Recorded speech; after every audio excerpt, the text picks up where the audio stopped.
સુખ તમારી રાહ જોઈને બેઠું છે. સાચું સાંભળ્યું. સુખ તમારી રાહ જોઈને બેઠું છે. દુઃખ શું છે ને એની જેને ખબર નથી ને એ માણસ સૌથી સુખી છે. પણ સુખ શું છે એની જેને ખબર નથી ને એ માણસ ક્યારેય સુખી થતો જ નથી.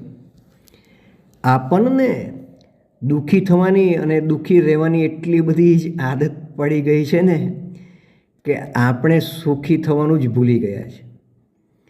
હકીકત તો આપણને જેને દુઃખ કહેતા હોઈએ છીએ ને ખરી રીતે એ દુઃખ હોતું જ નહીં. આપણે તેને પંપાડીને પોષીને આપણામાં ધરાર જીવતું રાખીએ છીએ. સુખી થવા માટે આપણને કારણ મળ્યું નથી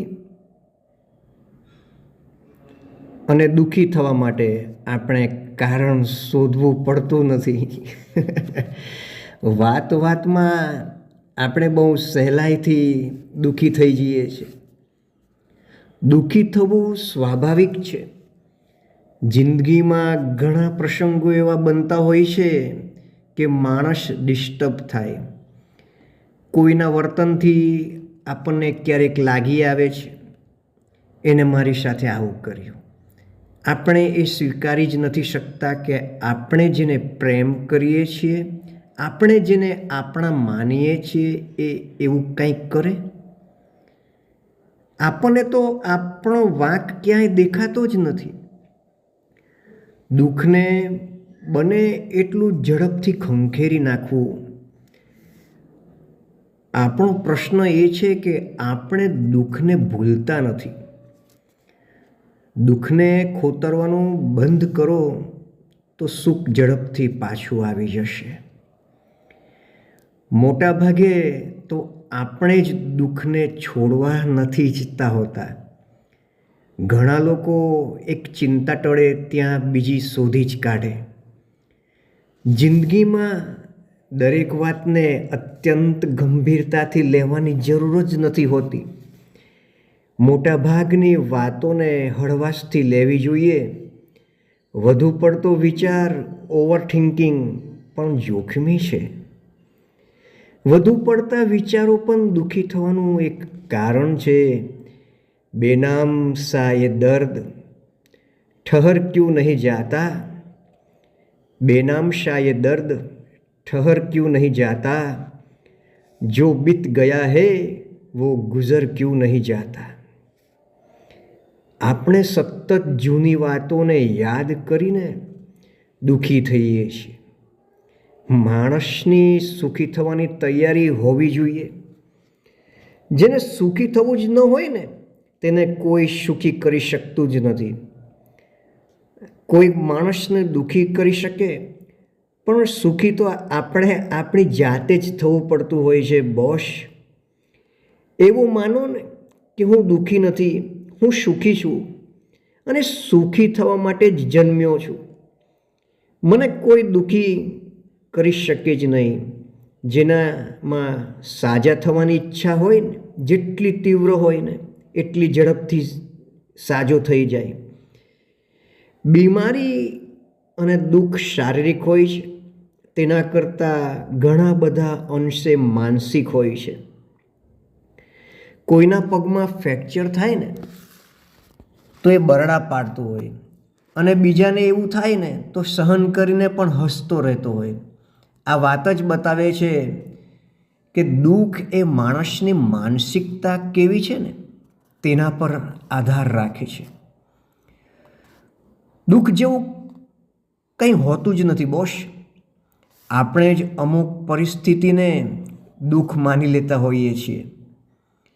સુખી થવા માટે એક વાત યાદ રાખવા જેવી છે કે ક્યારેક એવું ન માનવું કે ઘણું આપણે ધાર્યું હોય ને અને આપણું ઈચ્છ્યું હોય ને તે જ રીતે થાય. કારણ કે એવું નહીં થાય ત્યારે તમે દુઃખી જ થશો. એવું માનો ને કે આપણે ધારતા હોઈએ ને એવું થવાનું જ નથી. કારણ કે એ જ જિંદગી છે બોસ. સુખ સહજ છે, દુઃખ અસહજ છે.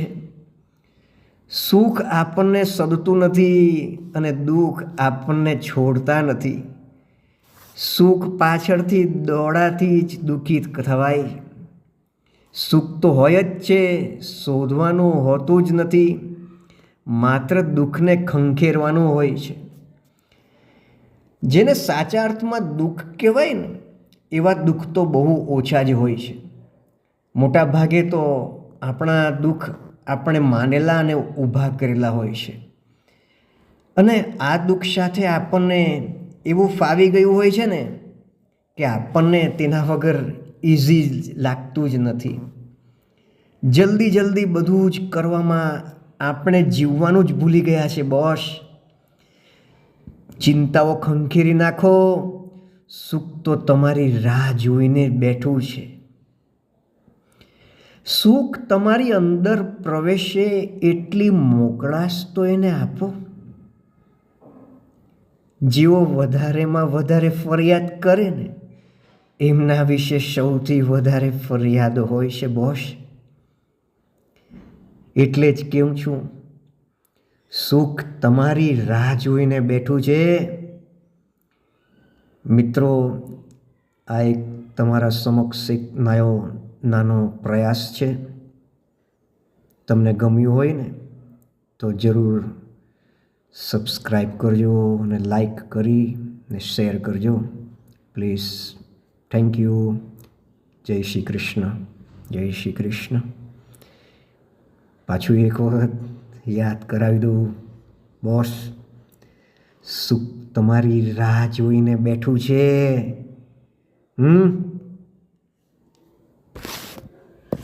એક વાત જણાવું, બેનામ શાયદ દર્દ ठहर क्यों नहीं जाता, बेनाम शायद दर्द ठहर क्यों नहीं जाता, जो बीत गया है वो गुजर क्यों नहीं जाता. ઓકે બોસ, સુખ તમારી રાહ જોઈને બેઠું છે. Bye bye, take care. સુખ તમારી રાહ જોઈને બેઠું છે. કેવું લાગ્યું મિત્રો? હવે બીજું છે પ્રાર્થના, પ્રભુની શરણાગતિ. મોટે ભાગે જ્યારે ભગવાન પાસેથી કંઈક મેળવવું હોય ને ત્યારે માણસ પ્રાર્થના કરે છે. આપણે માંગણી કરવા પ્રાર્થના કરતા હોઈએ ને તો આ સ્વાર્થી પ્રાર્થના છે. શ્રેષ્ઠ પ્રાર્થના ન ગણાય. શ્રેષ્ઠ પ્રાર્થનામાં ભગવાન પાસે શરણાગતિ સ્વીકારીને એમને જે યોગ્ય લાગે ને તે કરવા માટે પ્રાર્થના કરવી, જેમાં કશી જ માંગણી ન હોય. કૃપા મળે, ભક્તિ મળે એવી માંગણી ભરી પ્રાર્થના જ શ્રેષ્ઠ પ્રાર્થના છે. ઘણી વખત એવું બને છે કે ભગવાનને રોજે રોજ પ્રાર્થના કરીને કોઈ વસ્તુની વારંવાર માંગણી કરવા છતાં એ વસ્તુ મળતી જ નથી. કારણ ભગવાન કાલાતીત છે. તેમની દ્રષ્ટિમાં ભૂત, વર્તમાન અને ભાવિ ત્રણેયનું ત્રિપરિમાણિક દર્શન હોય છે. કોઈ વસ્તુ આપણા હિતમાં ન હોય તો તેઓ આપતા જ નથી.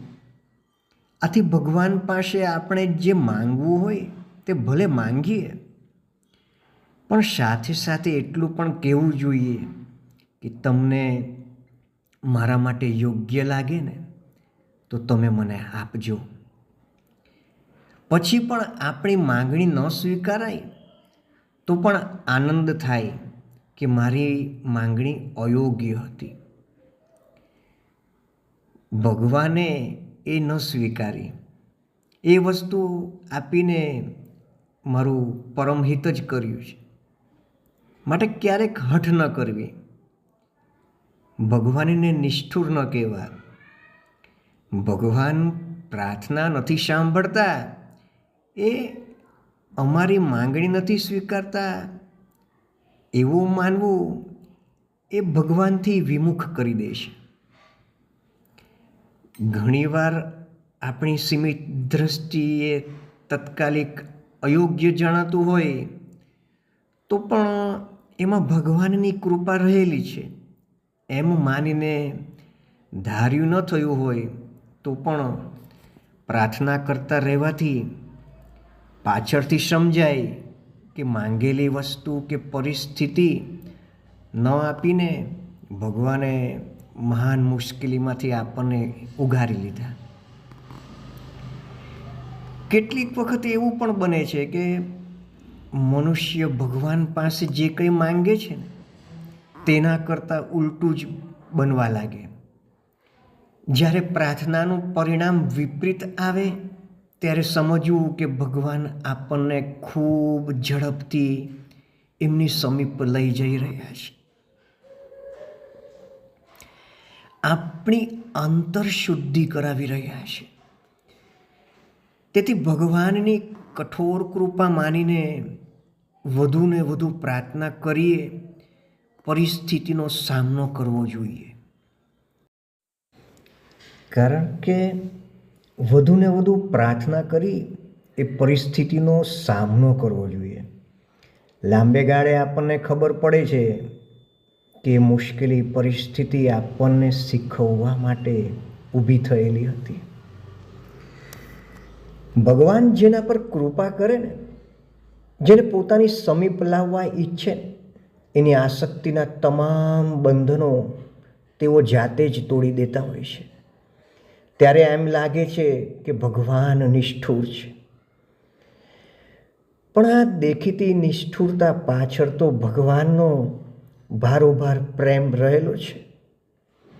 એમના એ પ્રેમનો જેમણે અનુભવ કર્યો હોય ને, તેઓ દુનિયાના લોકોની દ્રષ્ટિએ જેને દુઃખ કહેતા આવે છે, એવા દુઃખોની વચ્ચે પણ આનંદ હોય છે.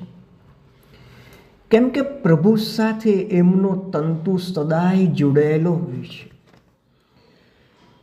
શ્રદ્ધા રાખજો કે પ્રાર્થનાનો પ્રત્યુત્તર આપ્યા વગર ભગવાન રહી શકતા જ નથી.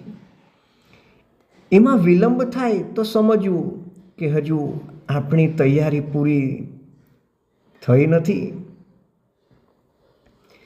ભગવાનનો પ્રેમ, પ્રકાશ, આનંદ, જ્ઞાન મેળવતા સમય લાગે છે.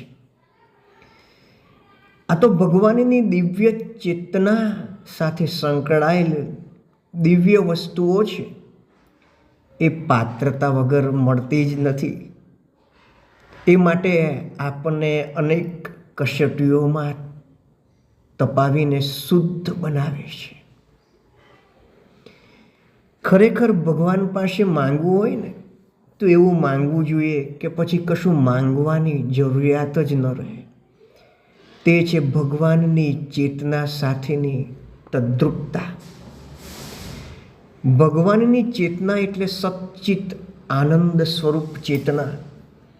પ્રેમ, જ્ઞાન, આનંદ, શક્તિ, સંવાદિતા એ આ ચેતનાના લક્ષણો છે. આવી ચેતના સાથે એકરૂપ વ્યક્તિ સદાકાળ આનંદમાં જ હોય છે. ભગવાન મળતા જ બધું જ મળી જાય છે. ભગવાન સાથે હોય ને તો બધું જ એમની પાછળ પાછળ આવે. ભગવાન પાસે એવું માંગવું જોઈએ કે જેથી પોતાનું જીવન તો સાર્થક બને છે, પણ અન્યના જીવનને માટે પણ એ પ્રેરણારૂપ બને. ભગવાનની હાજરીની અનુભૂતિ સતત થતી રહે ને એવી સ્થિતિ ભગવાન પાસે માંગવી જોઈએ. પ્રભુની ચેતના સાથે તદાત્મય સાધવા જેટલી સુંદર બીજી કોઈ વસ્તુ જ નથી. વ્યક્તિ જે શોધે છે ને તેને તે ચોક્કસ પામી શકે છે, જો તે સંપૂર્ણ સચ્ચાઈથી શોધે ને તો. કેમ કે વ્યક્તિ જેને શોધે છે ને એ તેની અંદર જ છે. સાચું કે નહીં? વ્યક્તિ જેને શોધે છે ને તેની અંદર જ છે.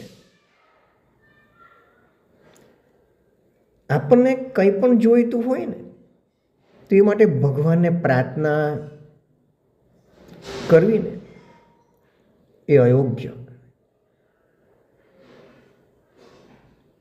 પણ એવું પણ છે કે તેની આગળ ન માંગીએ તો પછી કોની આગળ માંગવું? પણ જે કંઈ જોઈતું હોય ને તે પૂરી શ્રદ્ધાથી એની આગળ માંગી શકાય. ભલે ને પછી સાવ સામાન્ય ભૌતિક વસ્તુ કેમ ન હોય. એમની આગળ માંગવાથી સૌ પ્રથમ તો એમની સાથેનો અદૃશ્ય સંપર્ક સધાય છે. એ બાબત મહત્વની છે. મનમાં જો શ્રદ્ધા હોય ને તો મનમાં શાંતિ અને સ્થિરતા આવે જ કે ભગવાન પાસે મેં માંગ્યું ને તેઓ મને જરૂર આપશે. પછી ઈચ્છિત વસ્તુની જે પ્રાપ્તિ થાય તે પ્રભુની પ્રસાદી રૂપે ગ્રહણ કરવાથી તે વસ્તુ પ્રત્યેનો મોહ, લોભ કે અભિમાન જાગતું જ નથી. પ્રભુ પ્રત્યે કૃતજ્ઞતા જાગે છે અને વિનમ્રતા આવે છે. પ્રભુ કૃપામાં શ્રદ્ધા વધે. આમ સ્થૂળ ભૌતિક વસ્તુઓની પ્રાર્થના પણ મનુષ્યની ચેતનાને ઊંચે લઈ જનારી બને છે. મિત્રો, આ તમારા સમક્ષ એક નાનો પ્રયાસ છે. તમને ગમ્યું હોય ને તો ચેનલને સબસ્ક્રાઈબ કરજો. આગળ આપણે જાણીશું જિંદગી એટલે શું, સમયની સાચવણો, ધર્મ શું કહે છે,